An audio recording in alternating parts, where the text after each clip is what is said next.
Hello and welcome. I'm Tim, and this is both Tim B at Sea and SV Paquita.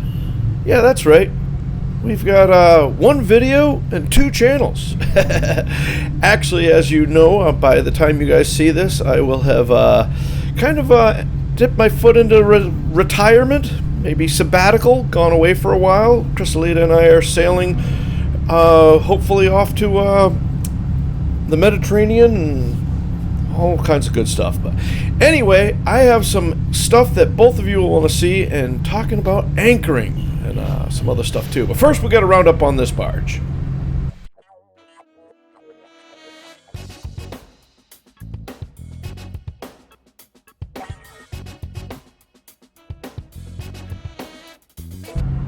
So before we go to anchor, we got to round up on a barge. So let me, just in case you guys aren't all on board with what's going on here.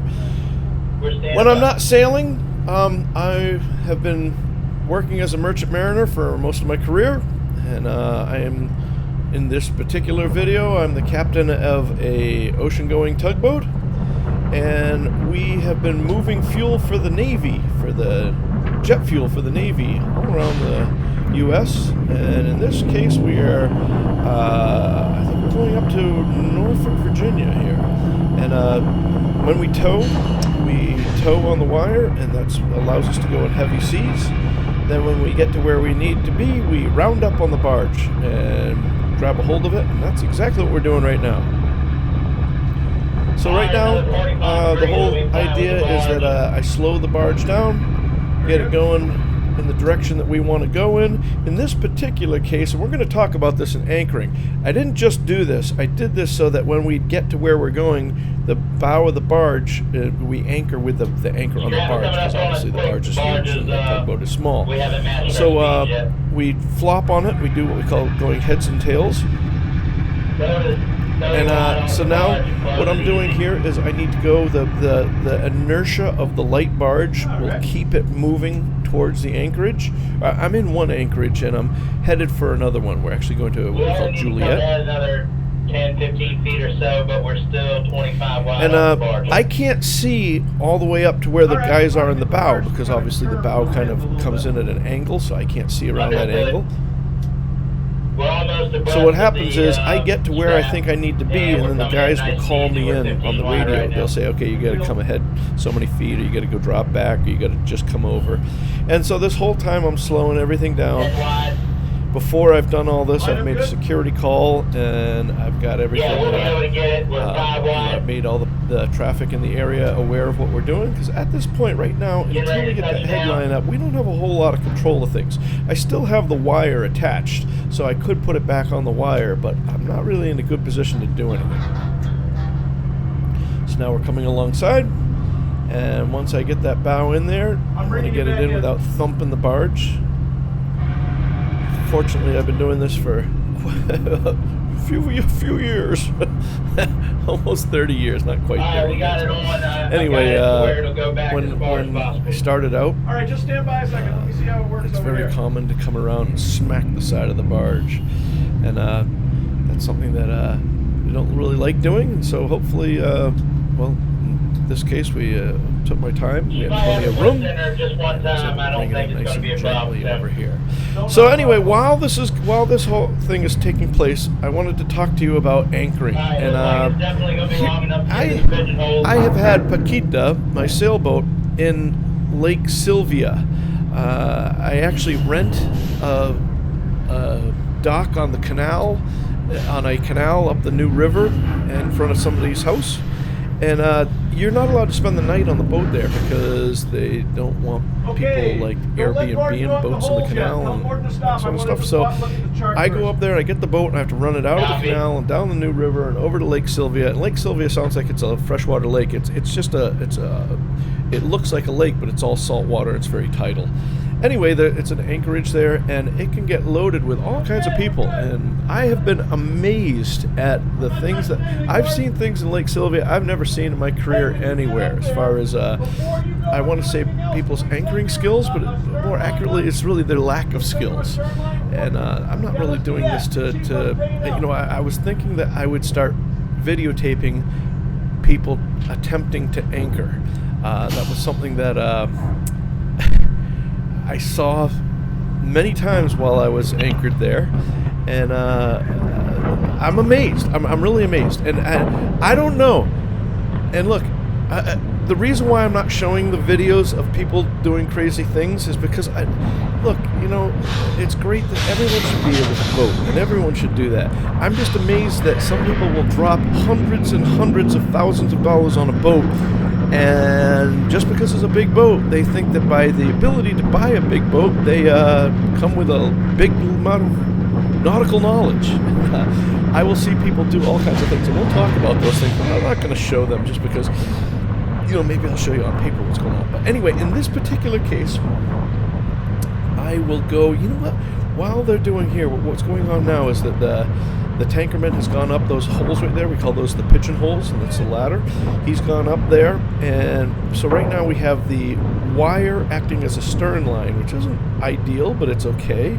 And then we have a strap on the head where it's a big loop, like a big donut, and that goes to our H-bit in the bow. And now what we're going to do is put up another stern line so I can relax the wire, because there's no give in that wire, and having no give in there can put an awful lot of strain with shock loads on there. That's something that I talk about in a lot of other videos here on the Tim BSC channel. But anyway, we're putting that up, and that's what we're doing. But you know what? I think I'm going to take a break and go over to the chart plotter and give you guys kind of an idea of what my plan was. Because like many things in life, let alone anything on the water, everything's a lot better if you have a plan. And even if you don't stick to the plan, sometimes you have to be flexible enough to change the plan. But if you have a plan, you've got a starting point, and you don't just go in blind. And so let me go to the chart plotter and see if I can insert some video here. Okay, so here we are. This is a blown out version of the East Coast entering the Chesapeake Bay here, right here. So I just wanted to give you guys an idea where it is. Here's the entrance channel. You can see this red line is our track line in. And look, just for people, actually that was our track line out, I do believe, yes. For people that don't know this, oh wait, here it is, there it is. If you're going into the Chesapeake Bay, especially if you're going in Thimble Shoal, because of the military boats here, you'll see a lot of recreational boats going down right in between the red and the green like you normally would. But that's for deep draft vessels, not only ships, but really for aircraft carriers and stuff like that. The rest of us people should be on the outside, what they call the auxiliary channels. So this is coming in, and you can see where I came down here like this, and then right here like this, and then I made it 90 degrees. So when you cross a channel like this, you want to do it as quickly as possible and perpendicular to it, so you don't tie up the lanes. Then you get over here and you go over, and you'll see that we come in, and then we come up here, and as it gets tighter, you come in by the Chesapeake Bay Bridge tunnel. Even so, everyone's, oh, it's getting tight there. You can see I came right over here, and you go right, I'm still outside of the channel. That's in the auxiliary channel. You can see when we came out before, we've done a couple trips here, we came out this way, and once I got through here, got a little bit more distance over there. But anyway, so make sure you do that if you come into Thimble Shoal. And we go all the way up to what we call the submarine buoys. These are the submarine buoys right there. You can see I came up there, come around there. But now this whole time I'm thinking about where I want to anchor. I'm making security calls to let everyone know. And this right here, that little divot right there, that is where we did our thing. I was going to do it over here because I knew I wanted to be in Juliet, this is the Juliet anchorage over here.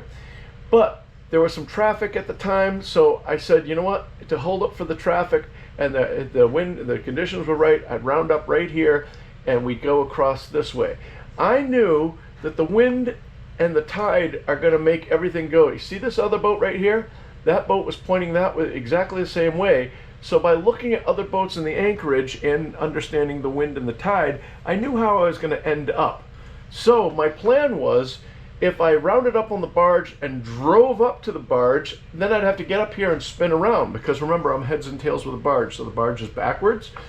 So what my plan was to drive it right up here like this, and when we got up there, I'd be able to drop the anchor and it would fall right into place. And that's kind of what it did. Let me show you here.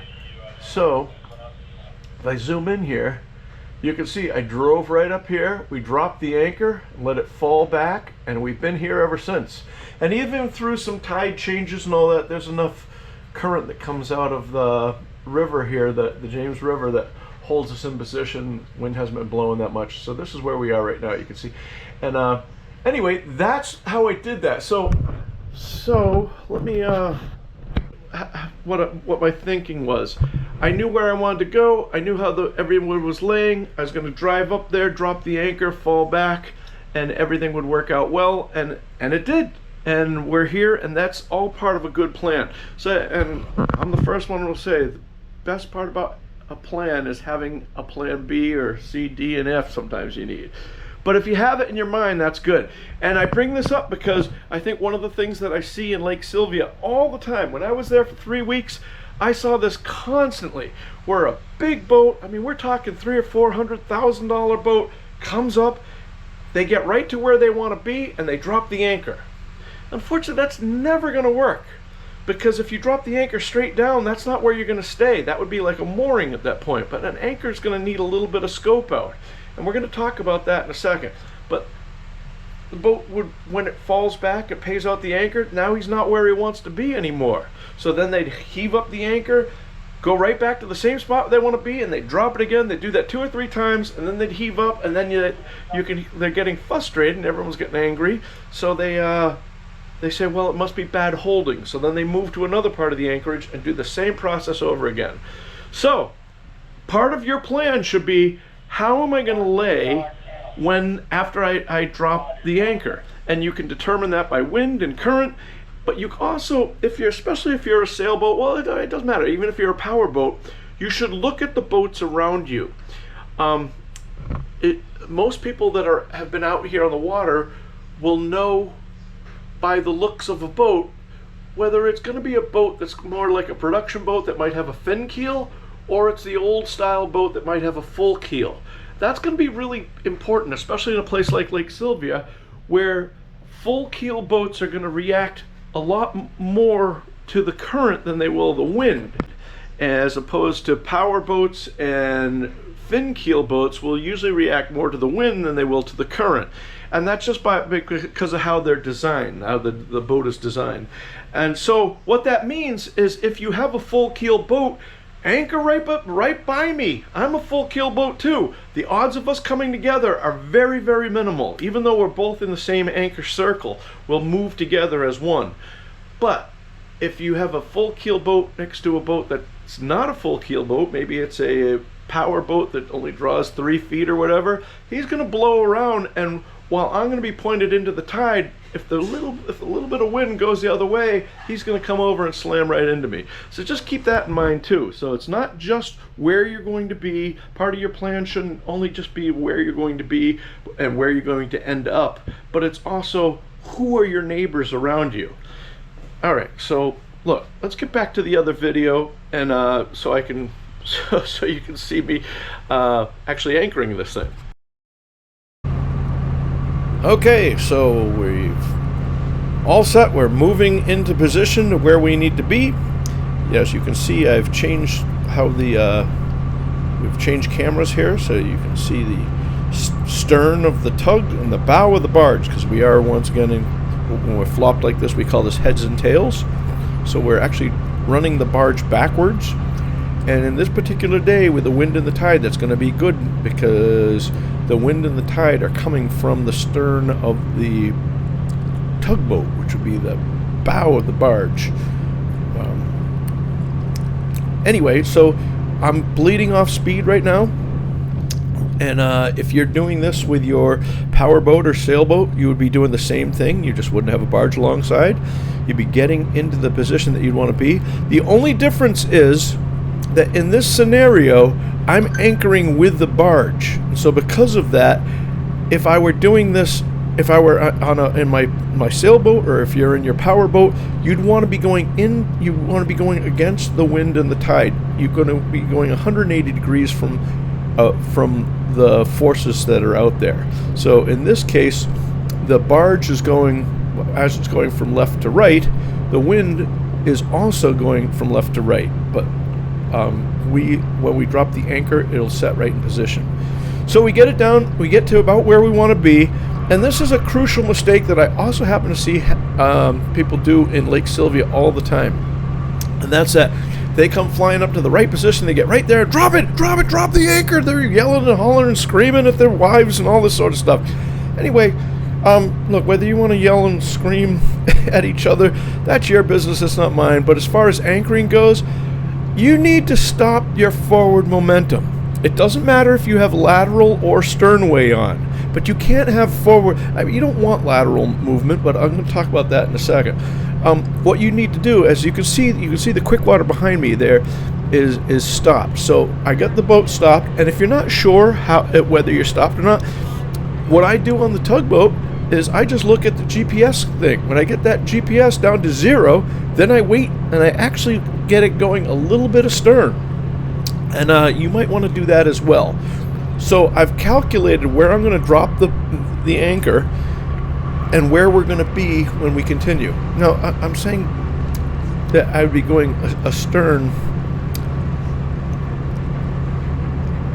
Remember that the tug and the barge are heads and tails.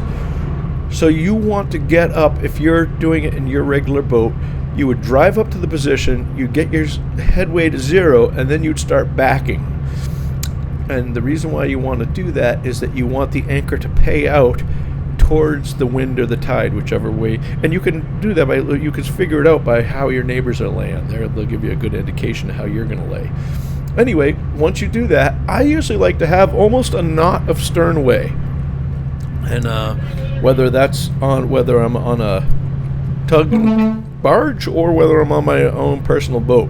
Now on Paquita, because it's a full keel, when I start to back and I'm paying, a lot of people will drop a lot of chain as soon as they get to where they're at. And in a place like Lake Sylvia with 10 or 15 feet of water, they might put 25, 30 feet. All you're doing is you're putting a big mound of chain on top of your anchor.